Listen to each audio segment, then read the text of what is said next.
everybody, it's Brianna. It's November 30th. It's the last day of the month and the last day of my failed attempt to vlog every day.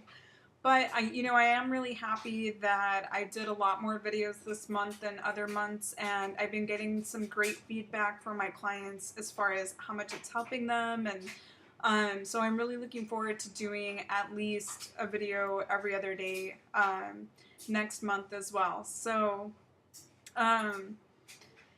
on Take Shape for Life on their Facebook, they're starting to post some of our photos from New York, and next month I will tell you guys they are going to use, they're going to put together some video that we shot while we were there, and also each week one of the winners and their health coach is going to be the featured cover photo on their Facebook page. So I will let you guys know what week I will be going. I know I'm not the first week, but I don't know what the other order is for everyone. So it's really exciting. So in the next couple of days, I want to share with you guys some New York photos. It takes a little bit longer to edit the video when it's mixed with talking and photo shots, so that's why it's taking me so long to give you guys some information about New York.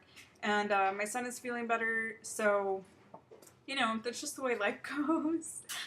I wanted to talk about trust and learning to trust yourself around food choices that you feel, make it difficult for you to make a healthy choice. So the reason I think this is a trust issue is because a lot of the time people feel like they know how to do the program. They know how to be 100% on the program. They know how to go kind of into autopilot mode and just kind of blow through all these pounds.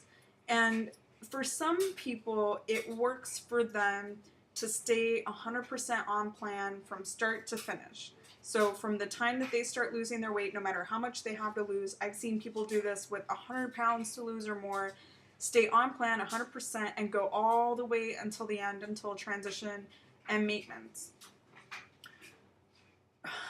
And that works for some people. So I'm going to say something really controversial. I know I'm a coach. I'm also a client. I am also somebody that's maintaining. This is a very personal decision. I don't make the decisions for my clients, nor do I suggest that I'm making the decision for what's right for you. Here's what could be the problem for somebody that stays 100% until the end. If you fall into like an all or nothing kind of thinking, sometimes people, like, let's say they go off plan.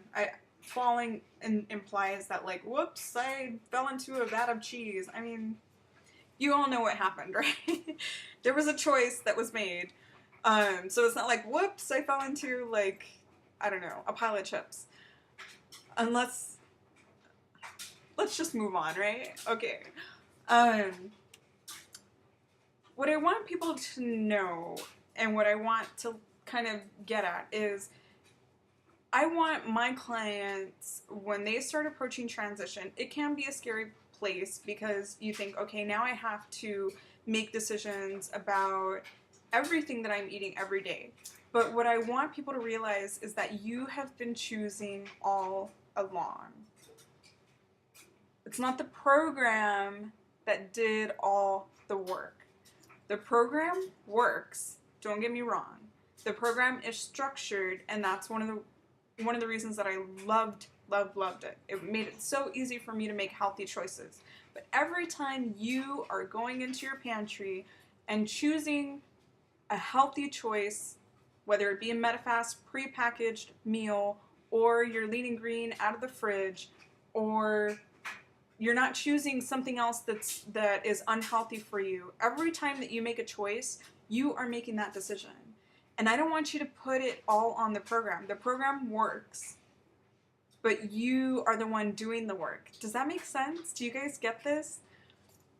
I find that some people, they will lose so much weight, and then they say, well, I don't know what's going to happen once all my options are opened up. But the reality is your options have been opened up the entire time. Yes, they have.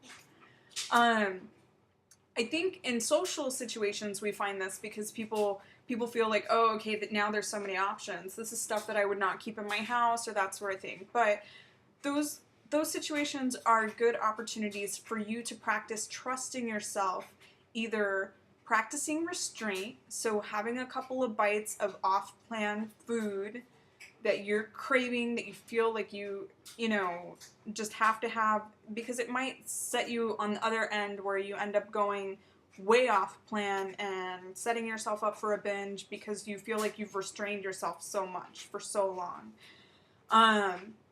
The other thing that a situation can set you up for is that if you're in a social situation and there's all this food, like all these, you know, kind of maybe trigger foods that you don't keep in your house for whatever reason, and you decide to make a healthy choice anyway, that's the kind of practice that will get you to goal, that will get you through transition, and that is the way that people maintain, okay?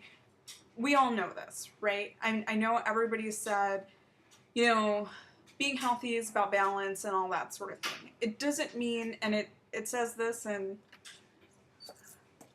Dr. A's Habits of Health, it doesn't mean that one cheeseburger is ever going to kill you or is going to make you regain 109 pounds, okay?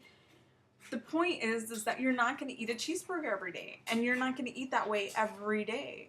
But healthy people do not live in this sort of, unless they're like an anomaly. I haven't met that person.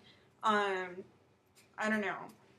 I think healthy people really live a healthy lifestyle probably 90 to 95% of the time, and the rest of the time they might have, you know, a bite or two of something here and there, and it's not that big of a deal because they balanced it out by primarily eating healthy.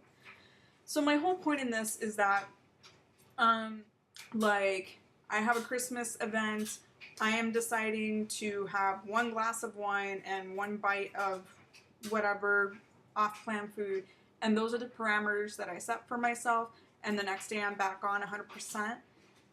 That becomes, it can be some people's downfalls, but in a positive way, it could be the way that you learn to trust yourself around food, because that's really what it's all about, is you want to get to the end and you want to be able to make good decisions no matter what.